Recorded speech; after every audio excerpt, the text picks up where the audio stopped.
Right, Roland. Whatever you like. So I guess going into the convention, a specter that's hanging over it is the recent New Hampshire results, and before that, Iowa.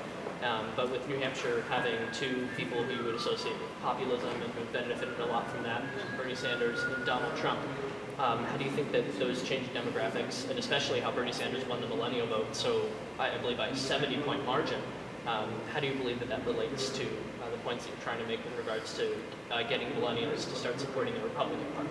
This has been such a fascinating election because if you look at the polls from about a year and a half ago, Bernie Sanders and Donald Trump weren't even listed as options in any of the polls conducted by any of the major media networks, and yet both of them have just won the New Hampshire primary that we've spent so long obsessing over in the build-up. This is an election where voters of all kinds are looking for someone who's going to be an outsider who will change Washington, and someone who will put power back in the hands of people. That's the message that they're trying to send. And this authenticity that I think Bernie Sanders and Donald Trump convey, whether correctly or incorrectly, whether they're actually authentic or not, I think both of them give the impression that they say what they're thinking, that they say what's on their mind, that they're not beholden to anyone else.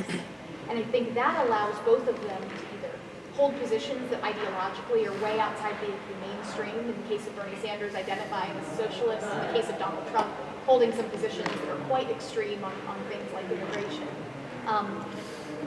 We are in an election season where voters are just so frustrated that I think they're willing to give politicians a pass and be willing to support politicians they might disagree with on some things, as long as they feel like those politicians are not behaving like politicians. And I think with Bernie Sanders and Donald Trump are that way. And I think there's something that Republicans can learn from this, because if you think about who the last Republican was who did really well with young voters, it was Ron Paul. He wasn't the hippest, coolest guy on the block, but he was somebody that you always believed that he believed the things he was saying. And that, I think, that and being a sort of a unique commodity, I think made him very appealing to young voters. I think Republicans need to realize that just having sort of the most polished candidate with the sleekest message is not necessarily the way you're going to win young voters. You have to authentically be able to demonstrate that you care about what young voters stand for, that you want to include them in American recovery and prosperity. All right, so to kind of go off your comments on Bernie Sanders a little bit more, seeing as he was able to dominate the millennial vote against Hillary Clinton, who I think illustrates those points that you were making, at the same time, it seems like Donald Trump and the way that he's been able to perform, although he does talk with he talks on his feet, the millennial vote hasn't been as strongly with him as it has been with Sanders. And a lot of the messaging that's been employed by people who support Sanders, especially millennials, is kind of recasting socialism and making it less scary for people. So I guess, do you have any advice for millennials who are looking to try and counter those sorts of rebrandings of socialism that are being used by Bernie Sanders supporters who are in our same generation? Certainly. I don't think that we should be in the business of trying to outbid the left on who will give more free stuff. But I think we need to be in the business of explaining how what we stand for gets them better stuff at a lower cost, if that makes sense. So let's take college as an example. Bernie Sanders can say, I want to give everybody free college, and the way I'll do it is taxing Wall Street, taxing millionaires and billionaires. Well, eventually taxing rich people winds up being taxing you. Suddenly people themselves who don't think of themselves as rich realize they're getting caught up in that net, because that's how socialism works. I think what we have to say is, let's take a look at college. Why is college getting so much more expensive? What are the sectors of our economy that are getting more expensive faster than the rate of inflation? Healthcare, defense, higher education. What are the three sectors of our economy that the government spends the most money in? Healthcare, defense, higher education. I don't think that that's a coincidence.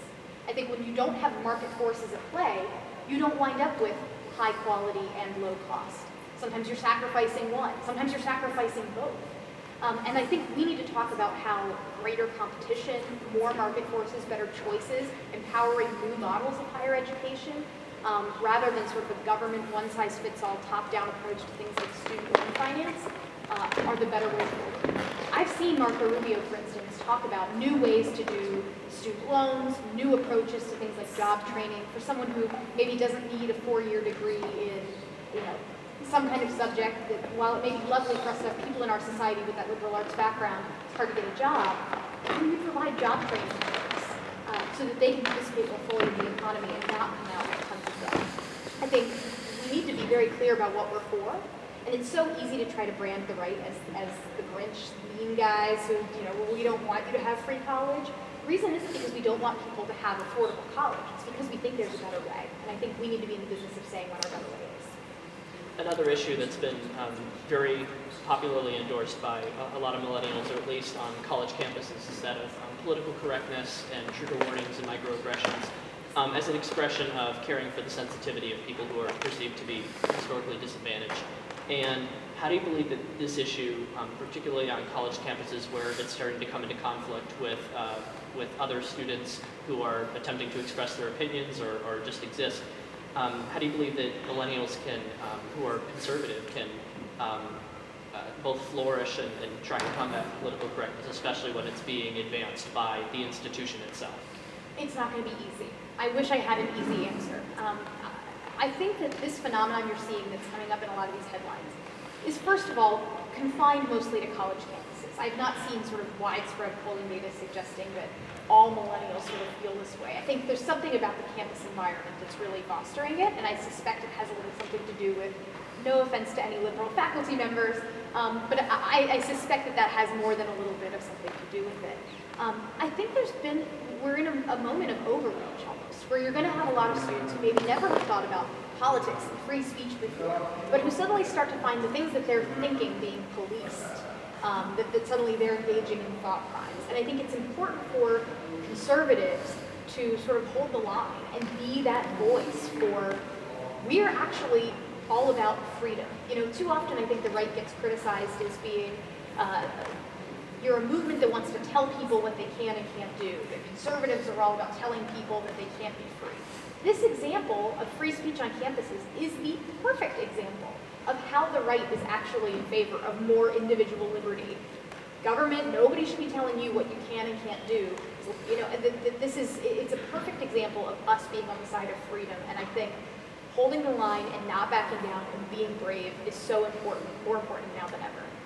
And during this presidential election, one of the major facets of Donald Trump's campaign has been the push on illegal immigration as an issue to try and make sure that the United States is clamping down on the laws that are currently on the books and also making it a little bit more strict in general. And so that has led to the accusation, both from his comments and from his policies, that those who support him are endorsing xenophobic policies, and this combined with his reaction to Muslim Americans and certain comments has raised those objections, which have been conflated into the Republican Party in general. So do you believe that the Republican Party is becoming a little bit more fractured and that this could interfere in its ability with an emerging nationalist element to confront the conservative element? Is this fracturing going to risk its ability to appeal to young voters? You're seeing some of that rift already, where you had National Review, sort of preeminent conservative publication, come out with an against Trump issue, where they said, we stand for limited government and the principles of freedom, and Donald Trump does not. He doesn't talk about limited government. He is not one of us. So on the one hand, you have sort of intellectual conservatives trying to distance themselves from Trump. What's fascinating is that there are some folks like Ted Cruz who believes, if we're going to win this election, we need to rile up conservatives, that there are missing conservative voters that we need to turn out. Who Donald Trump is speaking to is actually not strong conservatives, not the sorts of people who wake up in the morning and are concerned about the Constitution. Donald Trump is speaking to people who think that they've been left out economically of the prosperity of the last 2 decades. Sort of working class Americans who maybe couldn't have cared less about the difference between a Rick Santorum and a Mitt Romney, but who now find someone who's telling them that trade and immigration and the government are preventing them from prospering. And so Donald Trump's voters are not actually motivated by conservatism so much as frustration that the country is changing and moving in a way that is concerning for them and leaving them behind. What I think the problem therefore is for Republicans is we do stand for those principles. We should stand for those principles. And to the extent that that's secondary to Donald Trump, secondary to populism, I think we need to be very careful about becoming a populist party and still remain a conservative party. The other piece of this story is that when it comes to young voters, yes, young voters broke away from the Republican Party in the last presidential election, but Mitt Romney actually won young white voters. But the millennial generation is so diverse that Mitt Romney can win young white voters by, I believe it was 7 or 9 points, but lose the youth vote overall by 23, because there are so many Latinos, African Americans, Asian Americans in this generation. So the demographic trend lines are pointing one way. And my fear is that Donald Trump is branding republicanism and conservatism in a way with his populist rhetoric that makes it seem like we do not want people of other races and other backgrounds to be a part of our movement. It is something that I'm greatly concerned about. So you brought up the Ben, I'm going to have to kind of cut you off. Let's get Camille in here for some of these.